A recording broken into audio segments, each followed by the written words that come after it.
So this is what we're going to be exploring in the last segments of this class.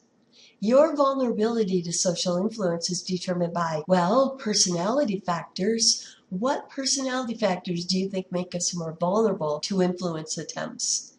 Also, mood and state factors. What do you think is more powerful, a subtle attempt or one that you can see through? Can people really be influenced just because a source of a message is an attractive person? We'll explore these issues and more in these last few segments of this lecture. Although the situation is a far more powerful effect than personality in determining when we will be influenced, meaning we are all vulnerable in some situations, some personalities are more vulnerable than others. Remember the trait, need for cognition? People really differ in how much they enjoy thinking.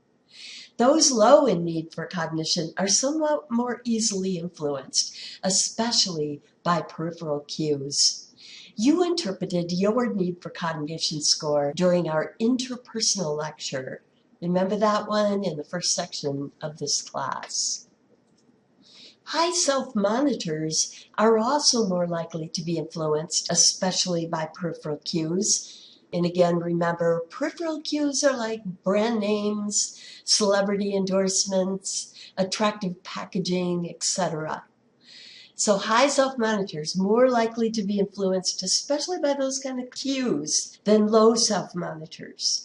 You interpreted your self-monitoring score during our intrapersonal cognition lecture. Finally, people vary in the degree to which they need approval from others. Those high in need for approval are somewhat more likely to comply. And this takes us to questionnaire number 6. This is called the need for approval scale, and is sometimes called the need to belong scale. And the U.S. student mean is 29.72. How does your score compare with that mean? Now, being in a good mood tends to make us softer touches. In other words, more easily influenced, right? In the snack study, participants heard a controversial message, well, provided with complimentary peanuts and soda or not.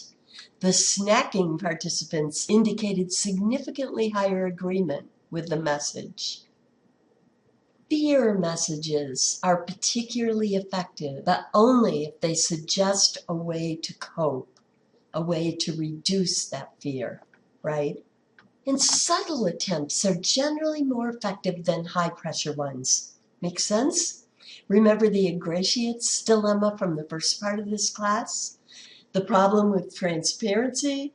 If people suspect they are being messed with, they tend to respond with reactance, in other words, refusing to comply. Ever have someone waiting for your parking place honk their horn to try to hurry you up? What do you tend to do? Most people move slower. This is called reactance, right? Too much pressure leads to reactance. Subtlety works best.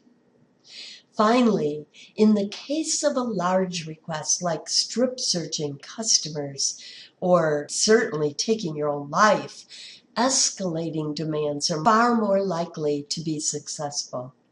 Steve Hassan was asked to come enjoy the events first, then to engage in them, then to move in, then to help plan them, and then to work for the organization, and so on.